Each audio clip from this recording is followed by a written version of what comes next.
We're back here on Radio Row now. Joining me, former NFL quarterback Sean Salisbury. Sean, Zach Gelb here, DARPATV.com. Thank you so much for joining me, and how are you doing on this fine evening? Zach, I'm doing well. Honored to be with you, buddy. Well, you're promoting PastUSA.com. Tell me a little bit more about that. Well, all we're trying to do is create quality of life for former NFL players, and a bunch of great doctors have got together, and we rolled out our concussion package and basically go through a series of testing to find out to actually take care of players that have been through head injuries, like a Mike Webster. Concussions, and that are going through depression because there's a direct correlation. That are having a hard time. It's pro bono. These doctors will help you get your life back and your quality of life back for free. So you reach out to at PastUSA.com, and you're just trying to be a difference maker. That's all I'm trying to do.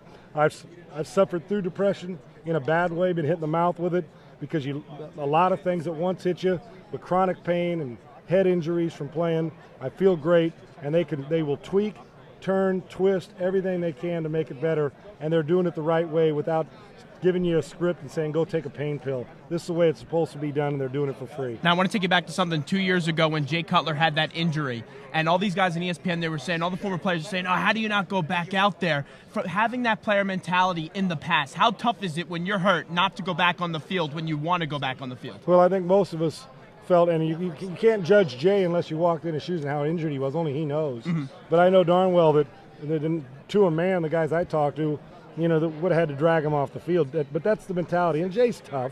We don't know what happened there. He's a good quarterback, too. He gets a bad rap. Of course he does. And he got a great arm, and he wants to win, and the players on the team like him. For me, that's the irony of this. We would go back and do it again. We love the physicality of the game. It's a violent, vicious, nasty game.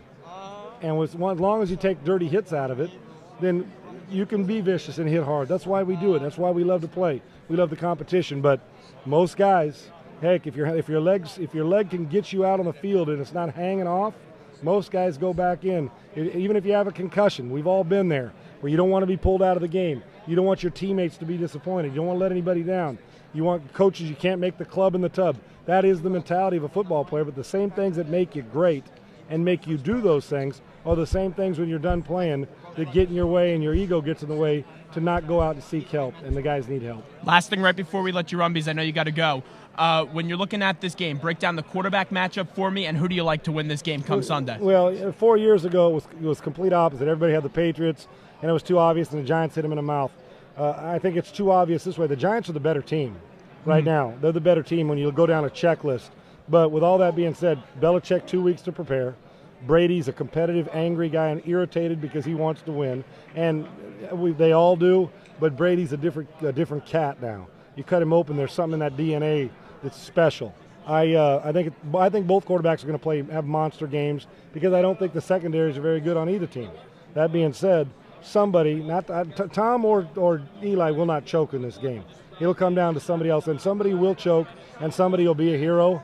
I like the Patriots late by a field goal, like a 31-28 or even a 31-30 game. There'll be points on the board. There'll be special things. But if you like quarterback matchups and great coaches, you got it on Sunday. Sean, thanks so much. I appreciate it. One more time, it's www.pastusa.com, and go help those players that are away from the game right now and go get them the help they need. And remember, all current players at some point are going to be former players. And you can follow me at Sean Unfiltered on Twitter. That's the one thing. During this whole lockout thing, and I was sitting down with players last year at Radio Row, I said, you have to realize your career is going to be over in 5-6 years. You have to go get those benefits now for those past players, and all those guys don't care. Why is that? Well, because you know what?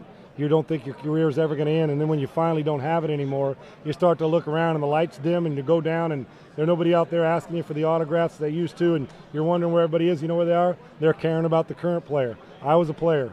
I became a former player. The same thing will happen to every single guy who came through the league, whether you're a Hall of Famer or whether you're a guy who played 4 snaps. That's just the way it is, but we've got to create awareness to the point where we bridge the gap between current and former and bring them closer together. Sean, thanks so much. I appreciate it. Thank you, buddy. Appreciate you. Thanks a lot, my man. Thanks.